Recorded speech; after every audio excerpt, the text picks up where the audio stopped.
Welcome, everybody, to Firehouse Talks with Jersey Rick, Igniting Leadership Excellence. We are into season three, and this is episode 57, Unlocking the Secrets of Situational Awareness, Insights for Fire Law Enforcement and EMS. And in a moment, I'll introduce our guest today. Now, listen, you don't have to be a firefighter to listen to this podcast, and especially what we are going to be talking about today. It crosses a wide range of professions. And I know that we've got people who are not firefighters listening to this podcast, and we have law enforcement officers listening as well. So, with that, today we welcome Dr. Richard Gasaway to the show. Rich has authored 7 books on situational awareness, including How Smart Workers Use Situational Awareness to Improve Safety. He served 33 years as a first responder, making decisions in high stakes environments and managing thousands of high risk, highly stressful emergencies and crises. Based in part on his experience as a firefighter paramedic, fire chief, and emergency incident commander, he developed and shared best practices for conducting rapid situational assessments, and Rich teaches skills for making accurate, high stakes decisions under extremely stressful conditions. Rich completed a Doctor of Philosophy degree while researching cognitive neuroscience to better understand how individuals and teams develop and maintain situational awareness to make better decisions under stress. As a member of the National Speakers Association, he achieved a certified speaking professional credential and was inducted into the Minnesota Speakers Hall of Fame in 2021. Rich, welcome to Firehouse Talks with Jersey Rick, Igniting Leadership Excellence. Thanks for having me, Rick. It's been a hot minute since you and I have been connected in the same airspace. So I really appreciate it when you reached out and invited me to be on the show. It's quite an honor. Oh, you're welcome. And folks, just so you know, I first became connected with Rich. It was back in early 2010. It was during my first year at the Executive Fire Officer program, and we were required to write an applied research project, and mine was making rapid tactical decisions under stress.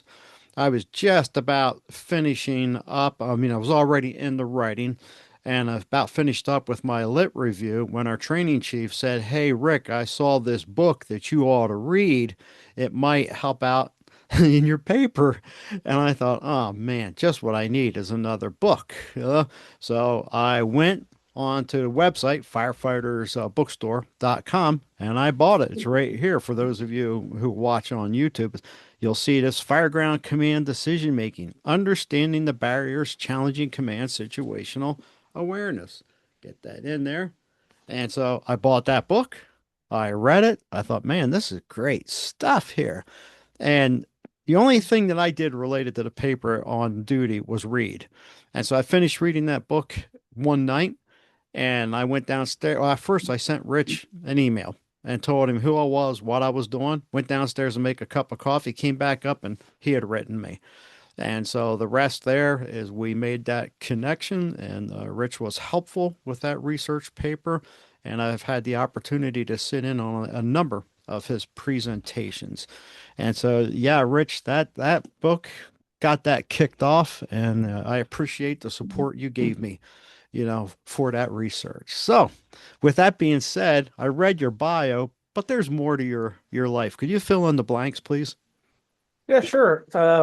Yeah, I didn't know that backstory. I mean, I remember talking to you, but I didn't know, where you were along the journey in your EFO and that the paper was about done when somebody threw a book your way. That's that's sometimes the like the moan, like, oh, something else Yeah. to add to this now. Yeah. Thanks for sharing that. So my backstory is I started in the fire service right out of high school, 18 years old, volunteer department. What inspired me to do that was we had a fire at my house, and I was so impressed with what the fire department did and how they treated my family that I knew I wanted to be a part of that. So I joined and spent 10 years there. So our EMS service in that town was separate from the fire department. So I joined the fire department, then I also joined the EMS service. So I was on two different organizations simultaneously. Um, Firefighter, EMT, paramedic, lieutenant, captain, assistant chief. Then I moved to Ohio, took a fire chief's job, served 10 years there. Then I moved to Minnesota for a fire chief's job, and that's where I live now. And spent 10 years as the fire chief here in Minnesota.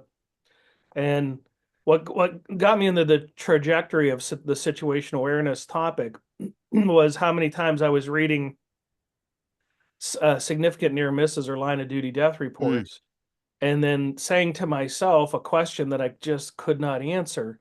And it wasn't a difficult question, but it was one that I struggled with continually as I was reading these reports. And the question was, how could they not see this coming? In Yeah. so many instances, there were so many clues and indicators and signs and symptoms that the incident that they were operating was going to end in a tragedy. It was like they couldn't see it. It was like they were blind to what was happening right in front of them. And not just blind, sometimes it appeared as though they were deaf to the things that were being Mm. said around them. And so that inspired me to say, well, there must be more to this than just the tactical side of decision making. And that started the journey that got me. I was about 5 years from retiring, and I rolled in the PhD program. So kind of went to school full time for 5 years while I worked full time while helping my wife in a limited way raise our four kids. And then when I come out on the back end, um, I had done the research on situational awareness, high risk decision making under stress, and that dissertation got turned into the book that you held up. And since then, have written six other books on the topic of situational awareness, high risk decision making, critical thinking, resilient problem solving, and this this topic became so popular that I actually had to quit my fire chiefing job because Mm. it was overrunning me to the number of requests that I was getting to teach programs, and I didn't have enough vacation to burn. And I talked to my wife and I said, we need to I need to do something. I either need to set the essay stuff aside or I need to go all in on it. And after some thought and some prayer, we decided to go all in on it.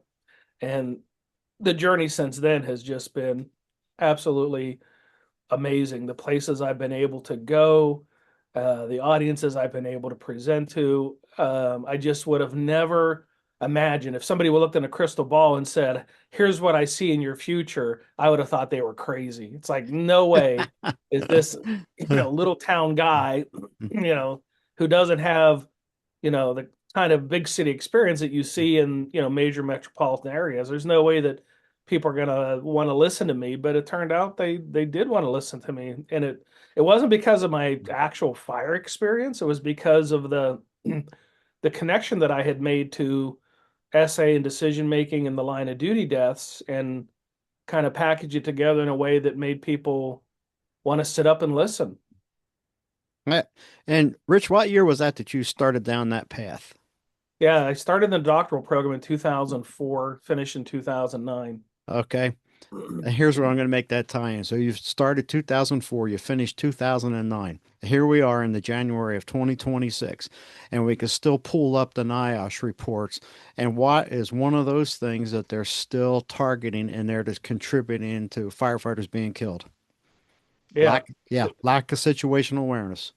Yeah, for sure. The challenge with that I encountered with the NIOSH reports, and I understand why NIOSH has this policy, so I'm not taking a shot at them for this, but NIOSH in their reports, none of them will they dig deep into the human side of the tragedy, the Hmm. human side of decision making, the human side of SA, and say it was because of this person's flawed SA that contributed to an error in decisions, an inappropriate order, or a lack of an order, or something like that. NIOSH, for the listeners who may not know, NIOSH has to be invited in to do investigations, so they're very protective of not trying to put the hot light on any Hmm. individual's human error because it'll perhaps lead to them not being invited in as much. So I understand why they do it, but what it does is it leaves a gaping hole Yes. in the explanation and the understanding. Like I'll give you just one example. There was a line of duty death where they had a thermal imager on the truck, but the crew inside had not taken the thermal imager in with them, and then they got into a bad spot, and they called a mayday, and other people went in, and the thermal imager never made it off the truck, Hmm. never went inside, and so their recommendation is that thermal imaging cameras should be taken inside on working fires. And who could argue with that? That's absolutely correct. But see, if I were looking at that, I would ask, why wasn't it taken inside? It was on the Uh-huh. truck. It obviously had some training on it. They obviously knew how to use it and probably knew that it should be a tool that is used. So, what was the human side that caused them not to do it? Was it where they felt a sense of urgency? They were rushed. They weren't comfortable with that piece of equipment. They felt that it was only for large commercial structures. I don't know. We'll never know. We'll Hmm. never know what compelled them to overlook that critical tool because NIOSH doesn't dig into the human side of the decision making to understand that. And so that's what I have focused on, is trying to bring the understanding of why how humans err and the human factor side of essay and decision making. And it's really been very eye-opening for me as well. Helped me to even see my own deficiencies as a fireground commander. And excuse me. um, and it certainly has helped me to help others to see their vulnerabilities as well. Hmm. Yeah. Yeah, you mentioned the human factors, and before we started the recording, I had told you that I had an interview with Bert Clark here the other day, and we talked about the NIOSH reports, and Bert specifically mentioned the lack of human factors that were in there and how he's been working, to get that included. And you mentioned the thermal imager, and when I was talking to Bert the other day, I told him about a slide that I use in my leadership classes, and it came from the cover of Fire Chief magazine. I believe it was a 2006 issue, and there's an engine laying on its side, and they rolled the thing over, and right underneath of it, it says NFPA 1901 needs to be updated to address these issues. And no, it doesn't. I don't care, and you know as well that we can apply all the technical fixes in the world, but the problem rested with the two people in the front of the cab, the driver and the officer. And the officer not telling the driver, slow this thing down. Mhm. That it ties in that flawed situational awareness that you're talking about. Yeah, I see that a lot in industry too, is that something will go wrong in an industrial setting, and instead of trying to understand the human side of it, they just write a new policy. Hmm. Thou shall not run with scissors because somebody got hurt running with scissors. And Yeah. of course that's going to make everybody say, well, okay, now that it's policy, I won't run with the scissors anymore. Uh, because they don't know how to peel back the layers and truly understand what makes humans think and behave the way they do. Add in the element of stress, then it all changes. Then, because humans think very differently when the brain is stressed than when it's non-stressed. And a lot of these companies that don't understand that think they can administrate or policy away or policy repair or fix human behavior. Yeah. And it doesn't work, and then they get frustrated and wonder why. And yeah.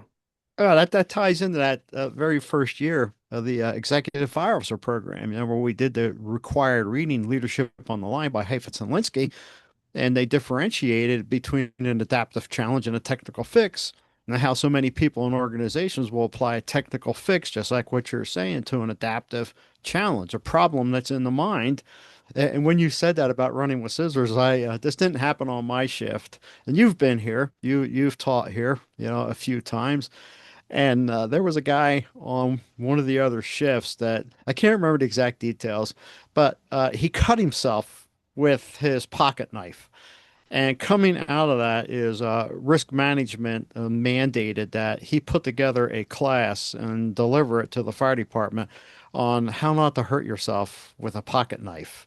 Yeah, and at the time I thought this is ridiculous, but it lines up right exactly with what you're saying. Hmm. So, Yep. one of the things that when I went through that very first book of yours, and I got two of your other books right here, I'll show this one, Situational Awareness for Emergency Response. And that's turned into my manual, Rich. And then the one that I read in your bio at the beginning, How Smart Workers Use Situational Awareness to Improve Safety. And I've got 50 Ways to Kill a First Responder over here on the shelf as well. But coming back to your first book, that very first one that, the training chief, his name was Greg Ward, said, "Hey, Rick, you probably ought to read this." And you're right. I did moan. I went, "Oh, man," you know. Uh, but you referenced an individual by the name of Micah Ensley and situational awareness. Could you talk about her and her three levels of situational awareness that you included in that first book? Yeah, sure. I was so Mike Ansley actually served as uh, a mentor in my doctoral research. I spoke to her several times, and she was always very helpful to me and very giving of her knowledge to me. And it is from her work. Well, first of all, when you're doing doctoral work, you have to create knowledge. It's not just assimilation of the knowledge that's already out there. You have to take what's there and add to it, build something, contribute something that has never yet been discovered. So, but you start with what already has been discovered. Well, what I discovered quickly was there was nothing on situational awareness for the fire service at all. Nothing, which is not, it's not a comfortable place to start your research by saying what's out there already and coming up with nothing. Because you got to build on something, and there's nothing. And so I looked to medicine, aviation, and the military, which had done a lot on the topic of situational awareness. And it was there that I got introduced to Dr. Mike Ansley because she was working heavily with the military on developing situational awareness tips and best practices, and actually got a position with the government working with the military. And of course, she had a research and consulting firm as well. But it was through her work combined with the work of a few others who had done some pioneering. And I'd say she's probably the I guess you'd say the mother of situational awareness. Uh, and that her early work was probably some of the most seminal work on the topic. And from there, she developed three layers or three levels of situational awareness that she called perception, comprehension, and projection. I morph the names of those just a little bit. They mean the same thing. I go with perception, understanding, and prediction. Mhm. Prediction, projection, tomato, tomato. It's just a matter of what you're most comfortable in calling it. She calls it comprehension. I call it understanding. And when I'm explaining it, I probably call understanding comprehension as often as I call it Mhm. understanding. But it is a three, the basis is it's a three continuum process of developing SA where we first perceive what is happening using our five senses, gathering intel, head on a swivel, paying attention to what's happening around you, taking those inputs and then piecing them together in a way that they make sense. Some might even call that sense making, where they Mhm. make sense to the person who's in that environment. So if you could think of it, Rick, in a real simplistic way, perception is gathering up jigsaw puzzle pieces. Understanding is putting the puzzle pieces together to mean something, so that you can Uh-huh. look at the puzzle and have it make sense to you. And then the third part, prediction, is taking the puzzle of what you understand the situation to be currently and predicting where that situation is going to be at some point into the future. And this is the area where I see first responders struggle the most. It's not with perception and understanding.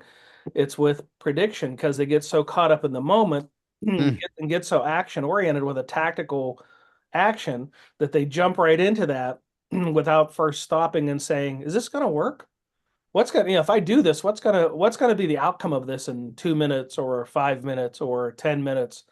And predicting the outcome before engaging in the activity, trying to figure out what's going to happen before you actually engage in that activity. And that pause to do that prediction is, it's not a 5 minute analysis because you don't have 5 minutes. It's Right. just it's a matter of it's just a matter of a few seconds to 5 to 10 seconds. But all you're doing is hitting the pause button on moving your muscles and allow your brain to think through, is this really a good idea? It's kind of like the skill we wish every one of our teenage children would develop before they are influenced by their peers to do something dumb. It's to pause and just make that prediction and say, how's this going to turn out here? But that's the three continuum components that really Dr. Ensley and I'm so grateful to Dr. Mike Ensley that I actually named one of my children after her. Oh. So she had that much of an influence on my total trajectory in this area of situational awareness. Yeah, yeah, that's neat. And just had a thought pop into my mind, Rich, with all the work, effort, sweat that you've put into researching on this topic and traveling around a lot of places teaching this. Are you aware of any specifically fire departments that have incorporated this type of training into basic firefighter curriculum? Um, not as part of their like onboarding curriculum, and there's a reason. Okay, it's not that the essay content is not valuable, it's that they're teaching to a standard.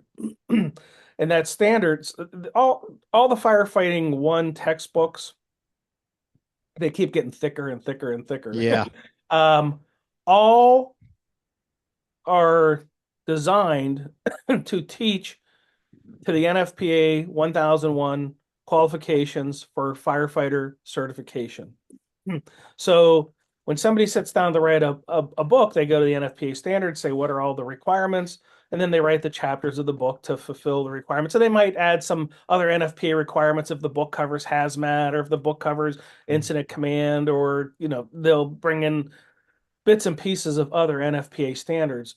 So the reason that situational awareness isn't being taught at that most basic level is it's not in the standards. Mm. So if you go to the standards, there's little to no reference at all about situational awareness. In fact, Rick, that's one of the things that I often say in my classes is, I'll die a happy man if they get put into if the standards would just more robustly include situational awareness in multiple standards, not Uh-huh. just the basic, firefighter 1001 standard, but across the wide range of the standards. So as consequence, when you get the books and if you get a firefighter basic textbook and look at the index, you'd see very few references to situational awareness, and it's getting better. Which is to say, when I first started teaching this in 08, 09, those books only had like maybe one reference. If you look now, there might be 10 or 15 references, but most of those references are only like one sentence Uh-huh. in a Yes. particular chapter. It's not a chapter itself. If I can write 7 books, there could be a chapter. And uh, and I so wish and hope that there would be, but I understand that those people writing those books are going to write them to the JPRs of the NFPA 1001 standard, and SA is not there, so it doesn't ever, gets onto the cutting room floor or gets just a minor casual mention. Now, there are some departments out there that have built um, have added like the one book that you raised, the situational awareness for emergency response, include that book in their required reading for promotion, Oh, which I okay. think is Hmm. fantastic. And then there's questions obviously on their promotional exam about situational awareness. There's some that have required their members to complete the situational awareness online academy, which is a 14 module course, and every course has exam questions, and then there's a final exam, and they have to pass it because I'm actually certifying them on the topic.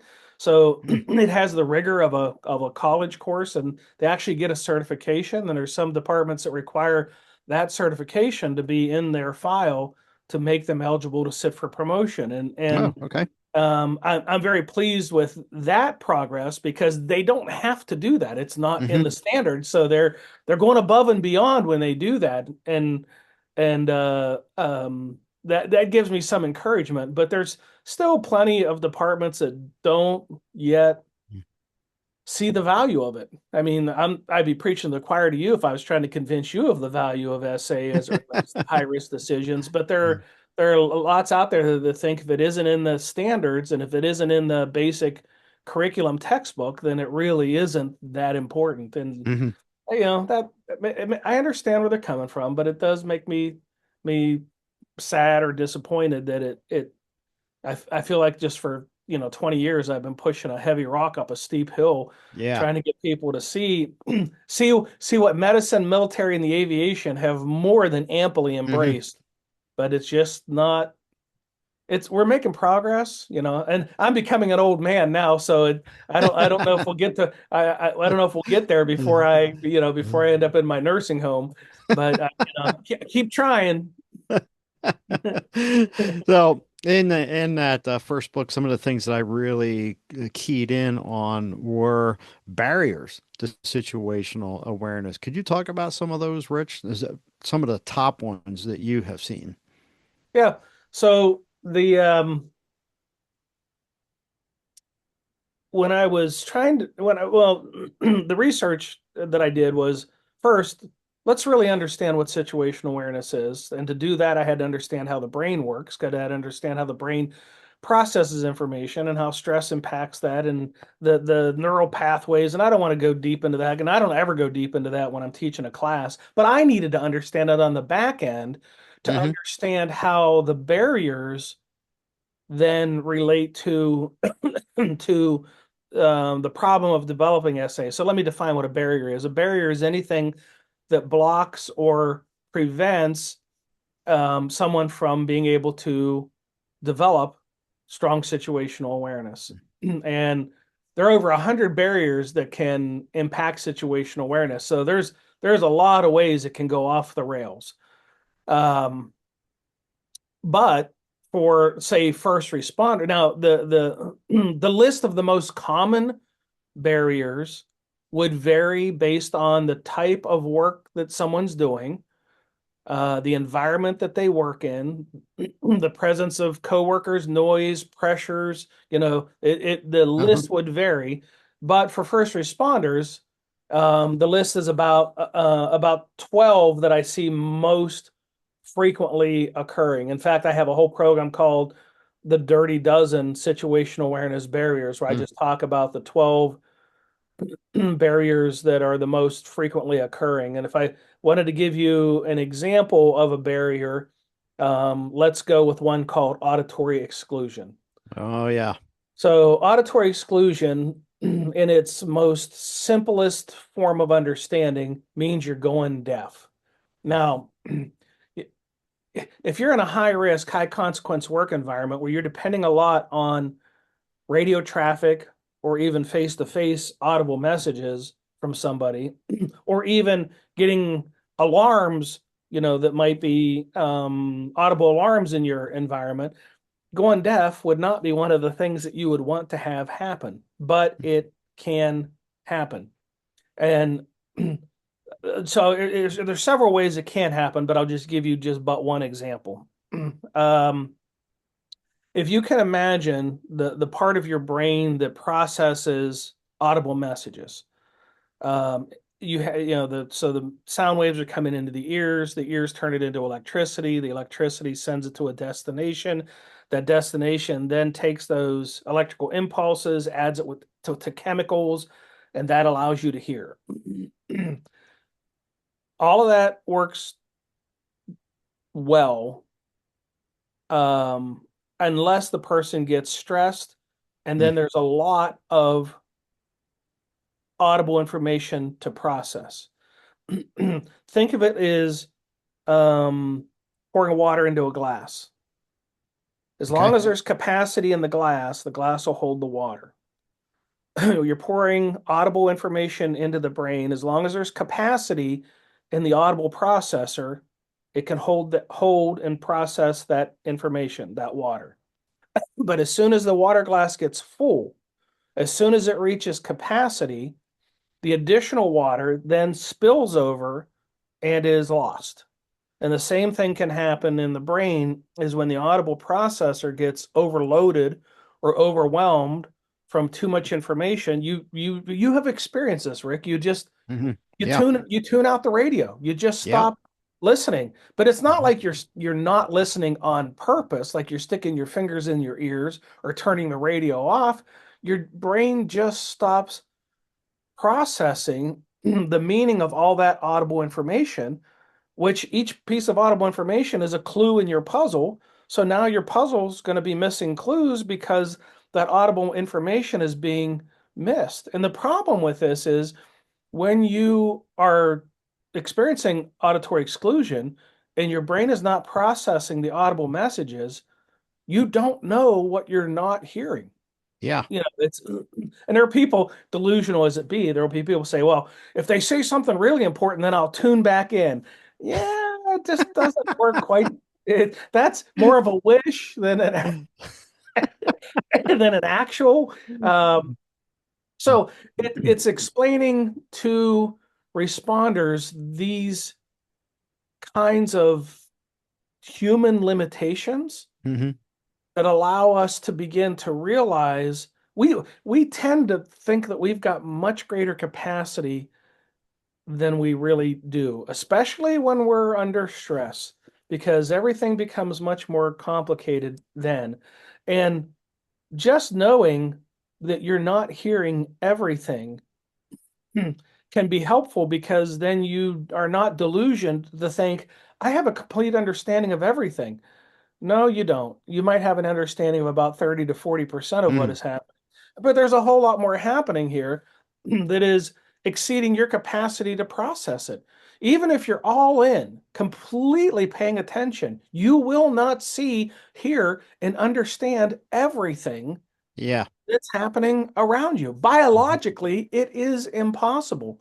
And complicating this, Rick, is that a lot of times fireground commanders now, different communities operate in different ways, but in a lot of communities, the fireground commander rides to the scene alone and operates Yep. alone in the command car. We send firefighters in to high risk environments working in teams of two, three, four, five, six.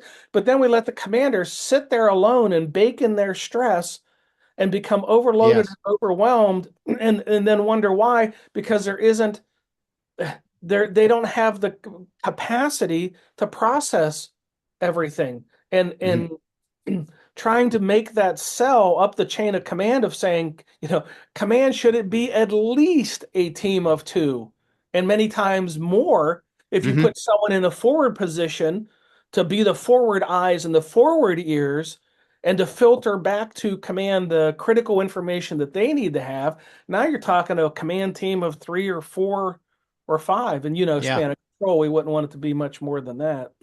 Yeah. Well, one of the best things that I seen us do here at Loveland Fire Rescue, when Randy Morawski was the fire chief at this time, is when we implemented the blue card system and we started putting in a support officer, and if the incident got more complex, a senior advisor in the back seat of the pickup truck.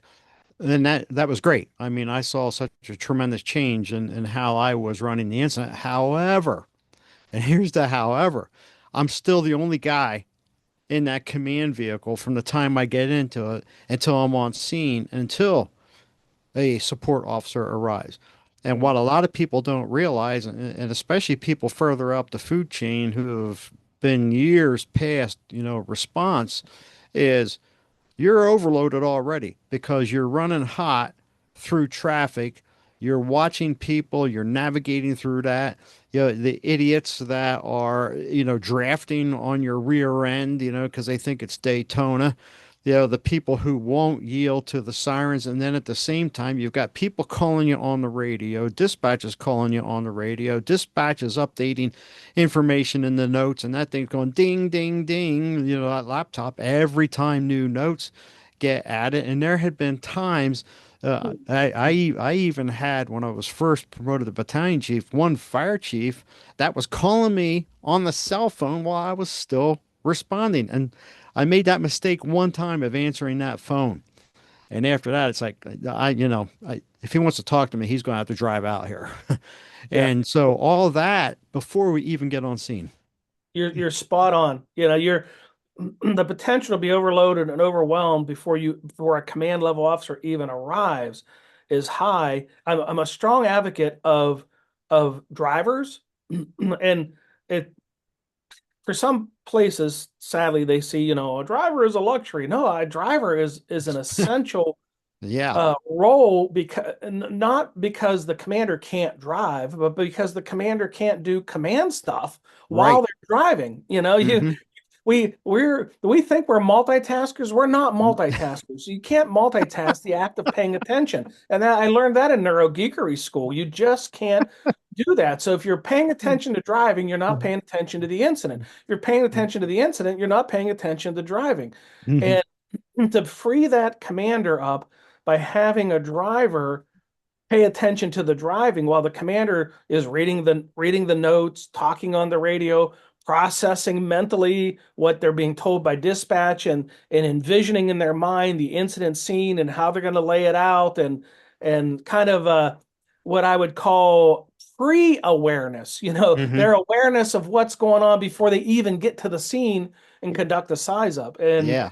you're so on spot with how easy it is to just get overwhelmed with that. And somebody calling you on the cell phone in the middle of a response, they probably think they're going to help you out by giving you some important information, not even thinking how much more complicated now they just have made everything for you. Yeah. Yeah. I was going to a train derailment.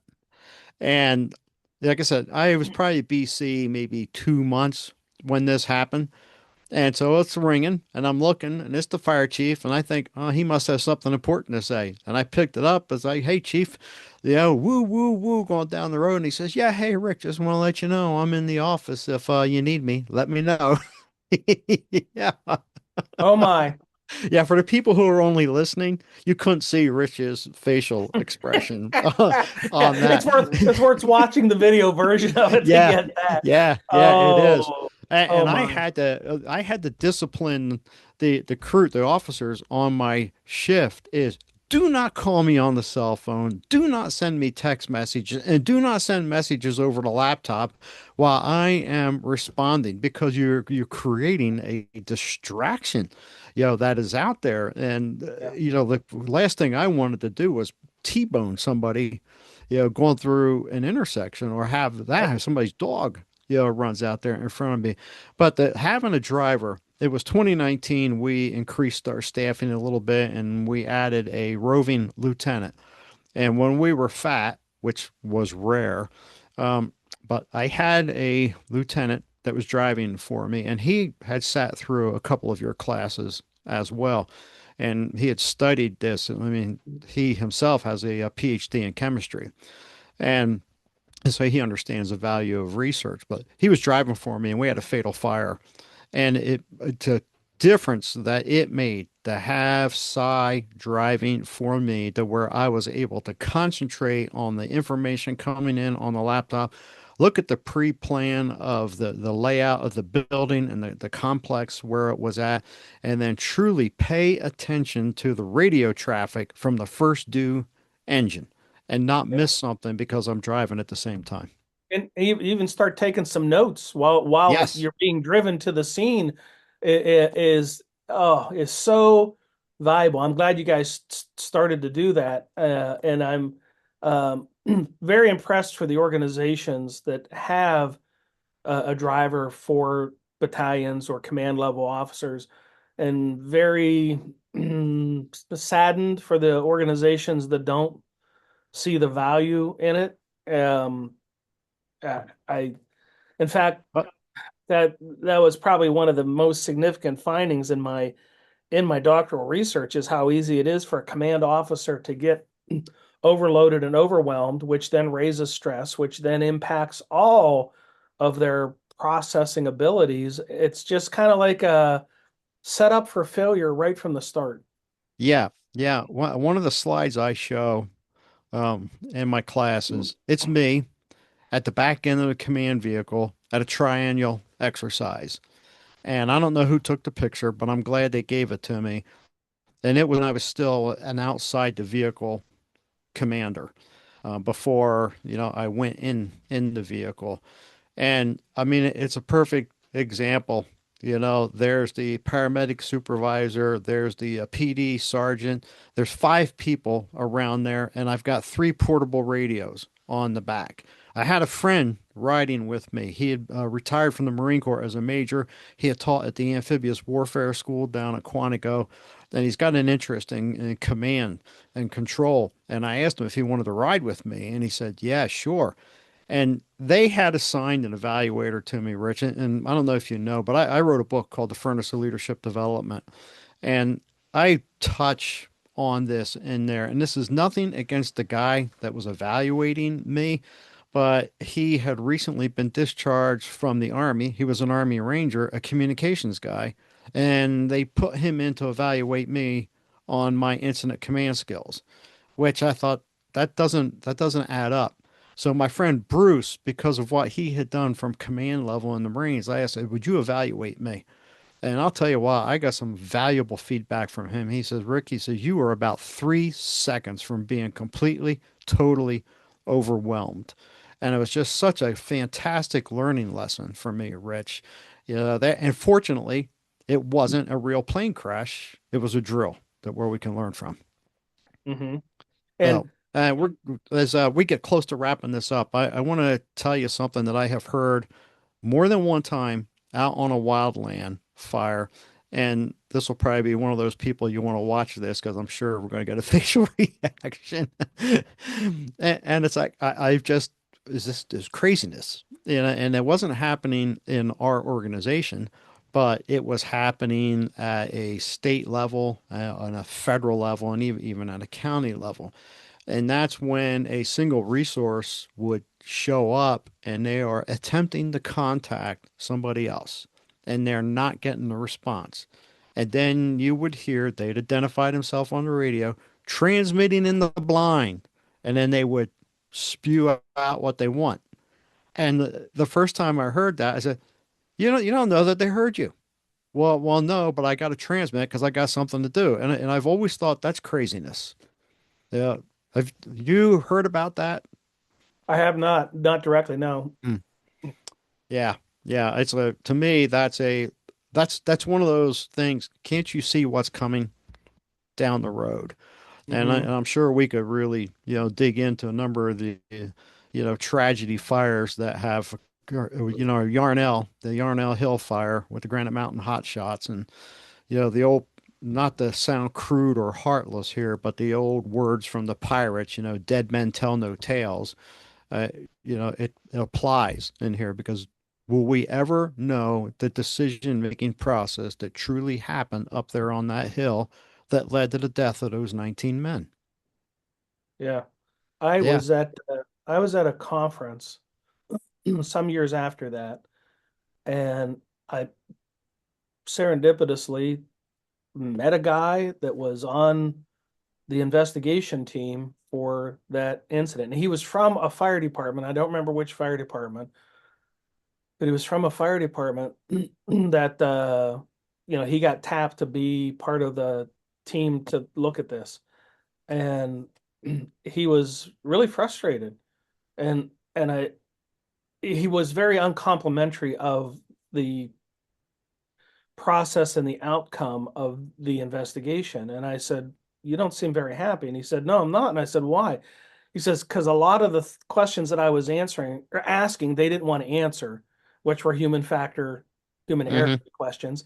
And he says, and then those that did get answered never made it into the final report. It was like Forest Service or whoever it was responsible for the final report just scrubbed it out and just removed it like it wasn't important, or they didn't want that exposure of that, that kind of information coming out.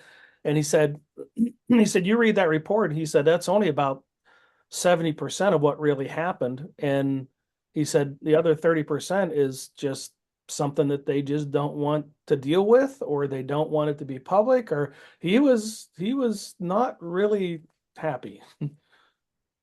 Hmm. Yeah, I'm surprised he was that transparent with you. So, Well, Rich, I appreciate your time here. And as we are wrapping up, um, you have any final thoughts? I mean, we could be on here for 3, 4 hours.